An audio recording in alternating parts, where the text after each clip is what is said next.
If you haven't heard of Deuter, they are luggage and rucksack experts. They've been making rucksacks for 127 years, and even Heckmeyer, when he did the first descent of the north face of the Eiger, used a Deuter rucksack. So let's say they know a thing or two about it. This rucksack's one of the most groundbreaking things I've seen for a while.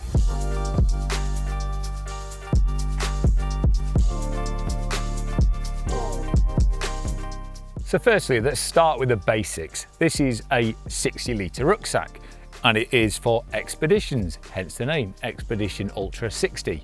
I think it's absolutely amazing because it's really light, really tough and really comfortable. What more could you ask for? It weighs in at 820 grams and can be stripped to save a bit more to around 750 if you take the back frame out and things like that. There is also a SL version which stands for slimline, and that's even lighter again. Just to reiterate, 820 grams for a 60-litre burley pack is really light. I mean, really light. A lot of the 30-litre day bags we do are heavier than that, so that's incredible. The main way Deuter have achieved that is by the fabric they've used, and obviously, as you can see, it's bright white. It's the main talking point of the rucksack. This is Dyneema. Now, Dyneema is an incredible material. Basically, it's about as abrasive and durable and strong as you can possibly get with really low weight. That's why it's used so much in climbing equipment with slings and stuff like that. So you know this is going to be really robust. It's also really good in terms of UV abrasion and resistance because obviously it's white. It doesn't really degrade in the sun. With that, the Dyneema is actually incredibly water resistant. Now, I'm not going to call this a waterproof pack, but it certainly feels like it. They've even taped the seams, so your stuff will probably stay drier in here than most other rucksacks. It has a rating of IPX4, which is very water resistant. You know, if you had a head torch which is IPX4, it's basically perfectly fine in the rain, which this rucksack will be as well. So I actually used this rucksack quite a bit already this winter. It's the only sample in the UK, and they said, go on, make a video and give it a good test, see what you think. Try and keep it clean if you could. Well, sorry, I gave it a good old test when we went winter climbing, and I was following a pitch behind my friend Pat and back and footing all the way up, dragging it up this chimney, and I thought, I'm gonna have absolutely wrecked it. It's gonna be full of holes. I can't believe what little wear there is on it. Literally, I thought I ripped it to shreds, and it's absolutely fine.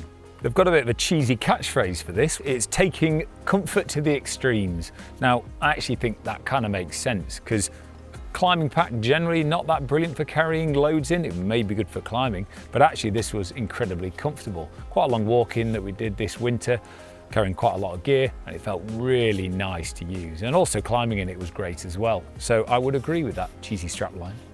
One of the reasons it's so comfortable is this really nice back system. So again, quite stripped, quite light, but it's fully adjustable. Up here you've got the tension straps, which allows you to adjust it a little bit if you're taller or shorter, and whether you want to pull the weight in close because you're climbing, or let it out a little bit if you're walking along the flat to carry the load on your hips.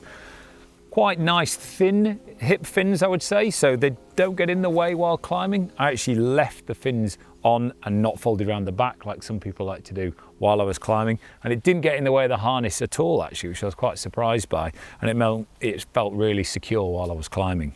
The back panel has enough comfort on it that it really carried the load well without being too bulky.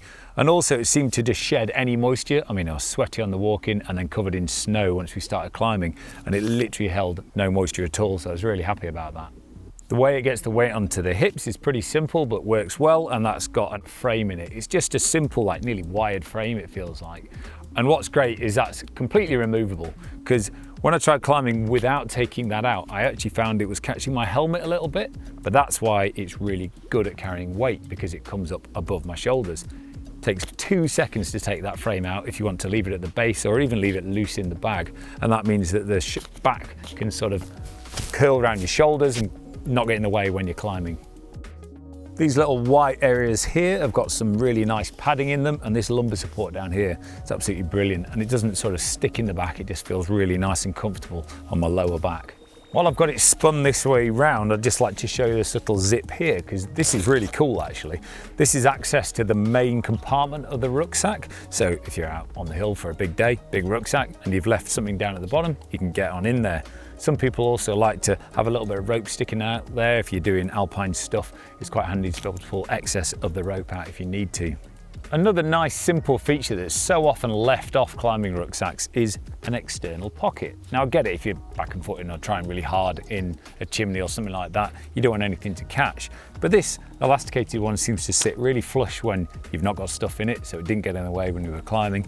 But I must admit, I loved being able to have my water bottle accessible for once on a walk-in, so I could have some water and not have to wait till I got there.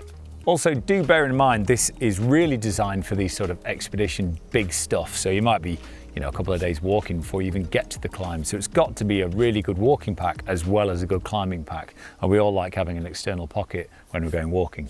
As you've probably already noticed, it's got a nice roll top. So that's really easy to do with big gloves on, no faff, allows you to extend it right to the top.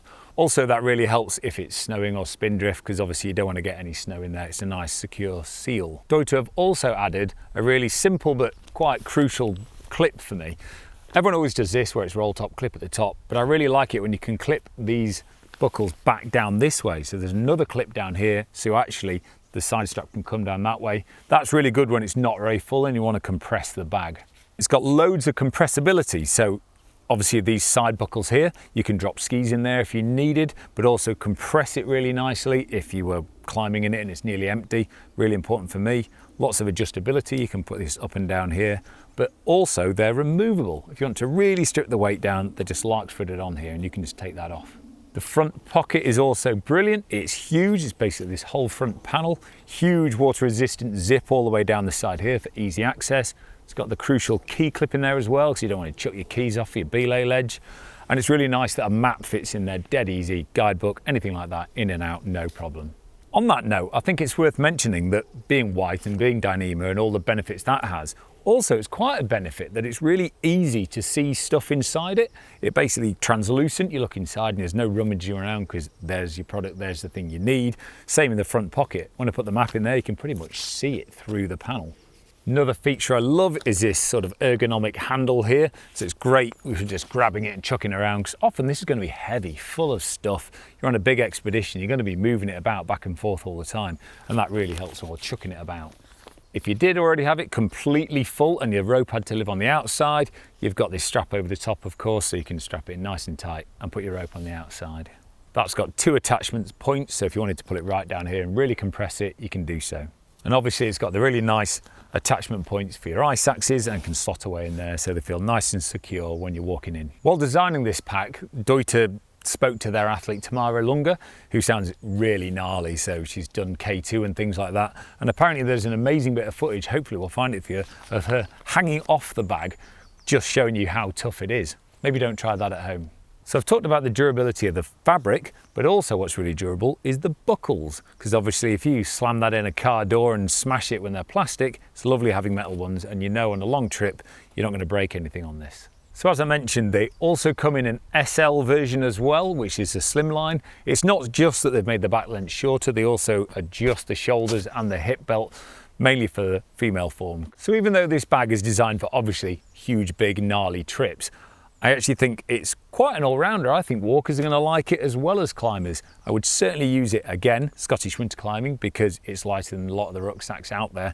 Feels great for the carrying in, and also really good to climb in as well. And also, what's the problem with having too much room? 60 litres is way too big for most people's winter climbing in Scotland. But if it's lighter than your other pack and compresses really well, I don't see any problem with that. It's much easier to have your rope and your crampons and everything inside rather than all strapped to the outside going all over the place. I know all the guys in the shop are ogling this and can't wait to get their hands on it, so let's hope we don't have to give it back. What a lovely bit of kit. If you enjoyed this video and you want to see more product reviews, do subscribe to our YouTube channel for more reviews just like this.